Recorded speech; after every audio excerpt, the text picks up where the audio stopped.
नरेश अग्रवाल ने एसडीएम दुर्गा शक्ति नागपाल के निलंबन को जायज ठहराया है। नरेश अग्रवाल से बात की इंडिया न्यूज संवाददाता राकेश ने। नरेश अग्रवाल ये भी कहते नजर आए कि डीएम की रिपोर्ट जो है वो कोई फाइनल रिपोर्ट नहीं है और डीएम कोई खुदा नहीं है।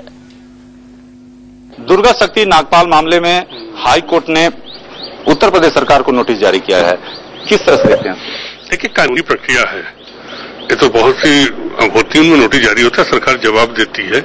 लेकिन मुझे ये नहीं समझ में आ रहा कि दुर्गा शक्ति नागपाल जो है उन्होंने कहीं विरोध नहीं किया, कोर्ट में नहीं गई, कहीं उन्होंने मीडिया में स्टेटमेंट नहीं दिया, लेकिन लोगों को बहुत परेशानी, ऐसा लग रहा है जैसे सारा हिंदुस्तान हिल गया हो।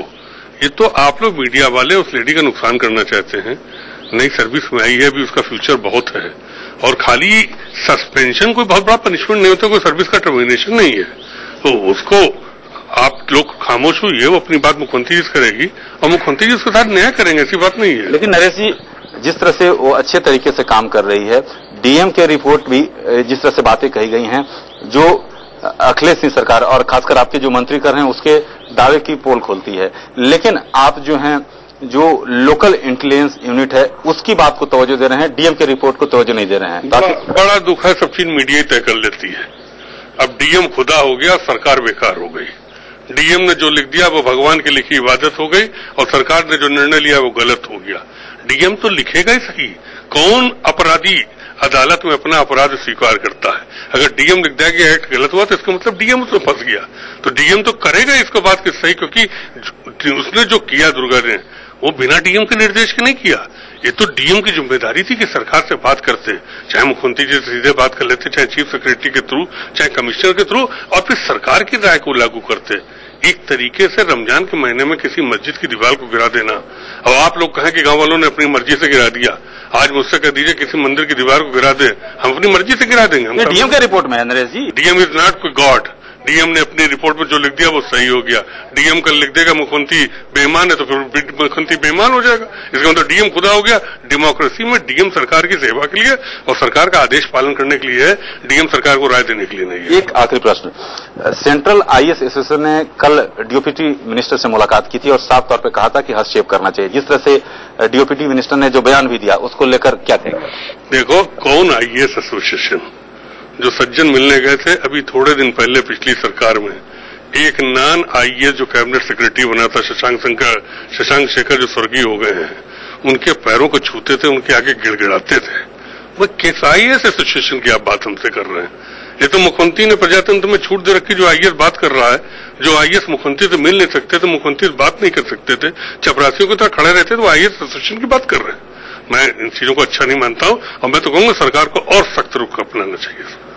साफ तौर पे जो सेंट्रल आईएएस एसोसिएशन का कहना है कि इस मुद्दे को लेकर वो न्यायालय में जाएंगे अगर उनकी बात को नहीं मानी गई, और हो सकेगा तो प्रधानमंत्री से मुलाकात करेंगे। चलिए, वो जाइए, सरकार अपना काम करेगी, वो अपना काम करे, सरकार अपना काम करेगी।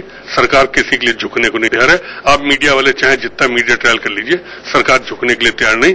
हम हिंदू मुसलमान में दंगा नहीं उत्तर प्रदेश में होने देते। तो ये थे नरेश अग्रवाल, जिनका साफ तौर पर कहना है कि इस मुद्दे पर सरकार कतई नहीं झुकेगी। कैमरामैन सुनील रावत के साथ राकेश कुमार सिंह, इंडिया न्यूज दिल्ली। आइए आपको दिखाते हैं कि नरेंद्र भाटी आखिरकार हैं कौन, जिन्होंने कथित तौर पर 41 मिनट में दुर्गा शक्ति नागपाल को सस्पेंड करा दिया। इन्हें कैबिनेट मंत्री का दर्जा मिला हुआ है। 2009 में सपा के टिकट पर इन्होंने चुनाव लड़ा था, ये बड़ी खास बात है। इलाके में काफी रसूखदार माने जाते हैं और राजनीतिक रसूख का ही फायदा इन्होंने अक्सर ही उठाया है। और उसके बाद यूपी एग्रो के चेयरमैन अभी फिलहाल हैं और यूपी एग्रो का जो चेयरमैन है उसे कैबिनेट मंत्री का दर्जा मिला हुआ है। और आपका चैनल लेकिन पूछता है कई सवाल, दुर्गा पर आखिरकार झूठ क्यों बोल रहे हैं अखिलेश? अखिलेश झूठ बोल रहे हैं या भाटी बोल रहे हैं? भाटी के सामने आने के बाद अब क्या बोलेंगे अखिलेश यादव? क्या अखिलेश यादव नरेंद्र भाटी के खिलाफ कोई एक्शन लेंगे? अगर नरेंद्र भाटी सच बोल रहे हैं तो उन्होंने दुर्गा को आखिरकार सस्पेंड क्यों कराया?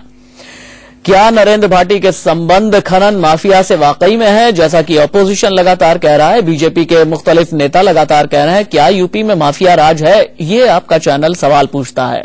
सवाल आपका चैनल इसके अलावा ये भी पूछता है कि क्या यूपी में ईमानदार अफसरों के लिए कोई जगह नहीं है? 41 मिनट में अगर सस्पेंशन हो जाता है तो फिर दुर्गा मामले पर क्यों अड़ी हुई है अभी भी अखिलेश सरकार? इस पूरे मामले को लेकर बीजेपी ने अखिलेश सरकार पर जमकर निशाना साधा है। देखिए, पूरी तरह से उत्तर प्रदेश का सरकार का और मुख्यमंत्री का निर्णय अनुचित है और अन्यायपूर्ण है। उत्तर प्रदेश की सरकार हर निर्णय वोट बैंक पॉलिटिक्स की तरफ देखकर करती है, जिसके कारण उत्तर प्रदेश की जनता में भी असंतोष है और देश की जनता में भी असंतोष है। एक न्यायपूर्ण पद्धति से काम करने वाली आईएएस ऑफिसर महिला के साथ इस प्रकार का व्यवहार करना ये बहुत ही गलत है और आईएएस ऑफिसर एसोसिएशन ने भी इसका विरोध किया है। मुझे लगता है लोगों की भावना ध्यान में लेते हुए केंद्र सरकार ने न्यायोचित निर्णय करना चाहिए। ये संकेत नहीं देना चाहिए कि ईमानदार अफसरों के साथ जो भ्रष्टाचार या माइनिंग में गड़बड़ी को रोकने का प्रयास कर रहे हैं उनको प्रताड़ित किया जा रहा है और हमें इस बात की पीड़ा है कि वो संकेत इस अफसर के बारे में गया है जिसे हम उचित नहीं मानते। जो ईमानदार कर्तव्यनिष्ठ पदाधिकारी हैं उनकी कर्तव्य निष्ठा का सम्मान होना चाहिए। और आइए आपको सुनवाते हैं कि कांग्रेस नेता सत्यव्रत चतुर्वेदी और रशीद मसूद का क्या कहना है। नरेंद्र भाटी का क्या एतबार किया जा सकता है? कल उन्होंने कहा था कि मेरा कोई मतलब नहीं, मेरे से कोई वास्ता नहीं है। आज वो कह रहे हैं कि मैंने 41 मिनट में करा दिया। तो और अगर वो ये बात कह रहे हैं तो वो बात सही साबित हो गई कि ये माफिया के किया गया, क्योंकि नरेंद्र को ये बारे में ये मशहूर है कि वो माफिया को सपोर्ट करते हैं। उत्तर प्रदेश में आईएएस अधिकारी के खिलाफ ये पिछले दिनों से जो मामला चल रहा है ये एक बदसूरत मोड़ लेता है।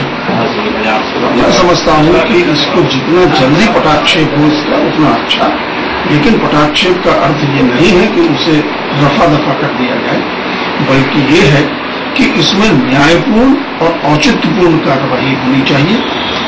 कोई भी बाहरी हस्तक्षेप के कारण किसी ईमानदार अधिकारी या कर्मचारी को दंडित या प्रताड़ित नहीं होना चाहिए।